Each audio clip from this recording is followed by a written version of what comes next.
If you haven't heard about the Anchor, it's the easiest way to make a podcast. Let me explain. It's free. There are creation tools that allow you to record and edit your podcast right from your phone or your computer.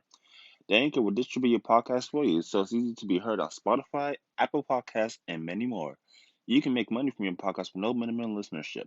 It's everything you need to make a podcast in one place. Download the Anchor app or go to anchor.fm to get started. Thank you very much. Wow, what an event tonight.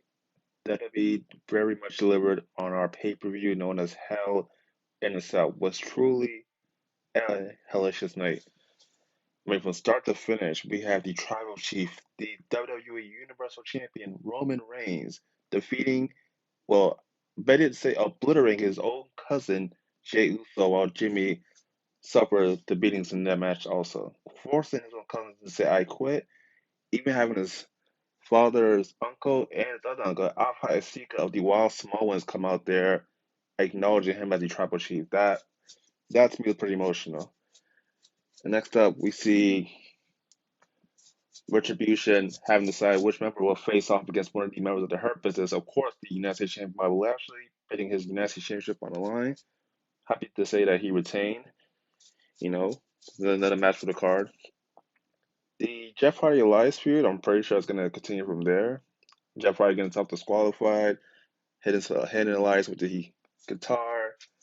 Much to say that Elias, well, cheap victory tonight, but take any way you can get it, of course.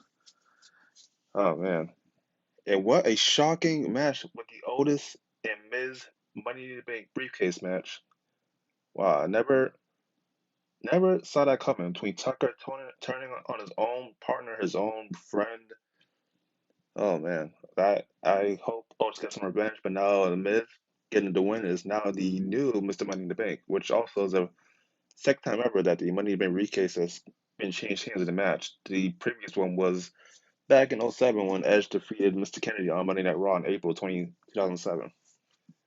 Move on. This another Hell in a Cell match between Sasha Banks and Bayley for the SmackDown Women's Championship.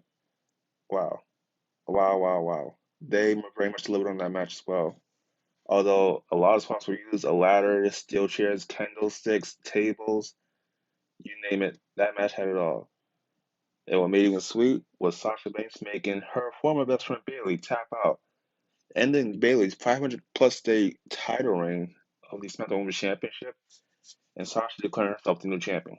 That I was very happy about. That was sweet revenge served on a cold platter inside hell. Wow. And last but not least, what a main event. Drew McIntyre defending his WWE Championship against Randy Orton inside the Hell in a Cell. The third time that cell has been used tonight. Wow. From inside the cell to Randy Orton breaking off the chain with the bolt cutter, getting outside the cell. Match taken to the top of the cell. Drew McIntyre suffering the crash with a announce table from the middle of the cell. Hopefully he has no further injuries. Oh man. And when we thought it was down and out, Drew McIntyre tried once more for a Claymore kick and missed. And Randy had to seal the victory with an RKO to win his 14th, yes, I said it, 14th WWE Championship. Many people don't like the decision that Drew McIntyre was, yes, keyword was a great champion from WrestleMania, defeating Lesnar till now, October 25th, in the Amway Center, Orlando, Florida tonight. Wow, amazing. Give credit to Randy or not.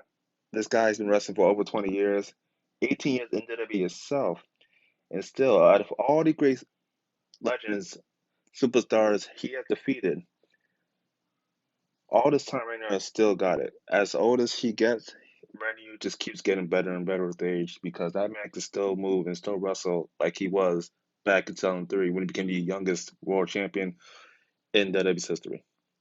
Wow, Randy Orton walking out at Amway Center in Atlanta, Florida as your new WWE champion for the 14th time in his career, tying Triple H for the second most WWE championship wins behind John Cena.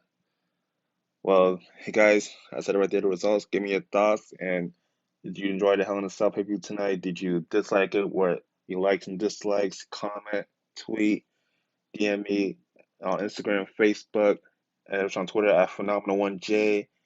on Instagram at Phenomenal1Y2J, and of course on Facebook as well. I'll be back Wednesday night to talk about more about this, and also Impact Wrestling Bound for Glory too. I guess the Impact Wrestling really did deliver that night. Rich Swann defeating Eric in the main event to win the Impact Wrestling World Championship. Wow, and who'd ever thought this? Many people could probably disagree on this, or will not like this much, as The Rock appeared on Impact Wrestling Bound for Glory to induct his good friend, the most dangerous man, Ken Shamrock, into the Impact Wrestling Hall of Fame. Okay, what are your thoughts about that, guys? Like I said, get back to me and I will comment and read, well, whatever you comment. All right, have a good night.